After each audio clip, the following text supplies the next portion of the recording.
Well, what is going on, Agape City? Brad here coming at you on a Monday on this auspicious day in which we celebrate and commemorate the 45 men who served as president of these United States of America. I know we have 46 presidencies, but Grover Cleveland did that whole double split thing. So there's 45 presidents, 46 presidencies.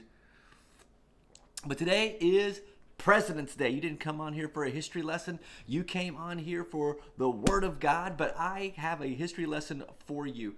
Here's a question I have. Do you know the president who was born in the state of Michigan?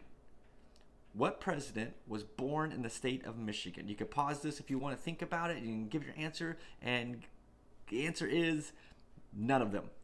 We've never had a president born from Michigan become president, and so maybe you could be the first. There you go. Put that in your goal sheet.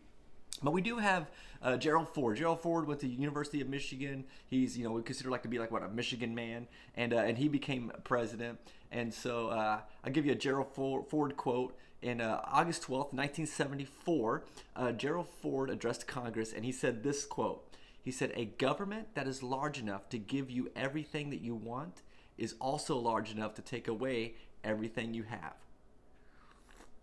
That's something to think about from Gerald Ford. Anyway, let's jump into catching up. This weekend was a phenomenal weekend at Agape City Church, continuing on the series Pyramid Dreams. It was so great seeing so many new faces in our volunteer huddle. Y'all, thank you so much for signing up to serve and join a team. It doesn't just help us execute Sunday morning services, it helps other people meet other people in the church, and it helps the community grow. And at Agape City Church, that's what we're all about. We're creating a community where love leads. So thank you so much for doing that. Don't forget, coming up next Monday, not today obviously, next Monday is Roller-Rama Night. Love to see you all there. And we just have a lot coming down the pike for our church. And so be checking the app, know what's going on in Agape City, because we want you to be a part of all of it.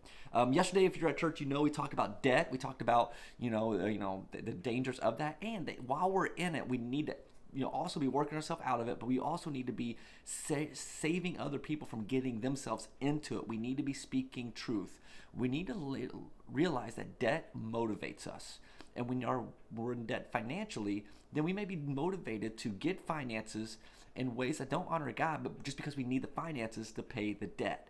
And so I say all that to say this. The verse I have for you this morning, and I encourage you to walk with you and take with you, is in the book of Romans. Romans chapter 13, verse 8, and it says this: "Let no debt remain outstanding." So let no debt remain outstanding except the continuing debt to love one another.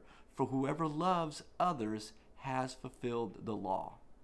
Love should be our primary motivator. It should be that which we always indebted. I'm indebted to my parents, so I want to love them more. I want to show them more love. I'm indebted to my community. I want to show them more love. I'm indebted to my brother or sister at church. I want to show them more love.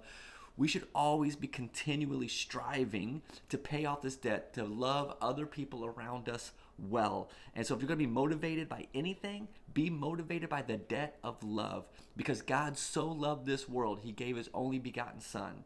So let's love God back by loving his children, and let's model that well for this world. Romans 13:8, "Let no debt remain outstanding except the continuing debt to love others."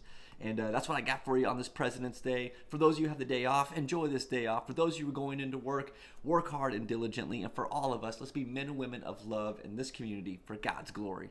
Let's go get them, Agape City. I love you all. Peace. I'm out of here. I'm still here. I'm still here.